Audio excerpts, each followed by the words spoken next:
பெரிய ஆள் இல்லை. அதனாலதான் கொளத்தூர்லயே முடிச்சிட்டோம். கொளத்தூர்லயே வரலாற்றுல முடிச்சிட்டோம். எத்தனை ரீகவுண்ட் வேணா கேட்கலாம். 9,000 ஓட்டுல இருந்து 15,000 ஓட்டுல வேணா மாறுமே தவிர 9,000 ஓட்டுல இருந்து ஒரு ஓட்டு கம்மியாகாது. கொளத்தூரில் முன்னாள் முதல்வர் ஸ்டாலினை தோற்கடித்துள்ளது குறித்து நக்கலாக பேசியுள்ள அமைச்சர் ஆதவர்ஜுனா பேச்சால் திமுகவினர் அதிர்ச்சி அடைந்துள்ளனர். டைம் வேஸ்ட் பண்ணாதீங்க. அந்த அளவுக்கு ஆப்போசிட்ல யாரும் இல்லை. உங்களோட விளையாடுற அளவுக்கு கலைஞரோட அது முடிஞ்சிருச்சு. நீங்க கலைஞர் குரல் கொடுத்தீங்க, ஓகே. இன்னைக்கு நீங்க குரல் கொடுக்கிற அளவுக்கு ஆப்போசிட்ல பெரிய ஆள் இல்லை. அதனாலதான் கொளத்தூர்லயே முடிச்சிட்டோம். கொளத்தூர்லயே வரலாற்றுல முடிச்சிட்டோம்.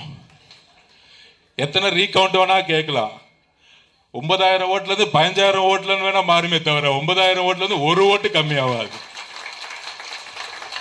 என்னது மக்கள் கொடுத்த தீர்ப்பு, குடும்ப ஆட்சியை தூக்கிறதுக்கான தீர்ப்பு.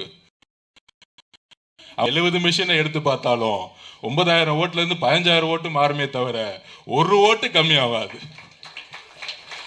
யாரோ அவருக்கு தப்பா அட்வைஸ் பண்ணியிருக்காங்க ரீகவுண்டிங்னு. அது ஜனநாயக கடமை, அவங்க நிகழ்த்திட்டு போட்டோம். அதனால உங்களுடைய தொண்டையை இனி பாராளுமன்ற தேர்தலும் உள்ளாட்சி தேர்தலில் மட்டும்தான் நாங்கள் பார்க்கணும். சில பேர்த்துக்கெல்லாம் பேசி டைம் வேஸ்ட் பண்ண வேண்டாம். நாங்கள் உங்களுடன் இருக்கிறோம். பழைய வரலாற்றை தூக்கி போடுங்கள். இப்பொழுது ஒரு புதிய வைகோ அவர்களை நாங்கள் பார்க்க போறோம். வைகோ 2.0.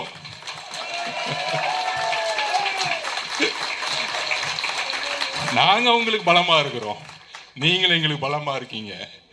ஐஎம்எலுக்கு நாங்க பலமா இருக்கோம், ஐஎம்எல் எங்களுக்கு பலமா இருக்கு. எங்கள் ஆதிக்கம் இல்ல, நட்பும் அன்பும் எப்பொழுதும் ஒரே மாதிரி இருக்கு.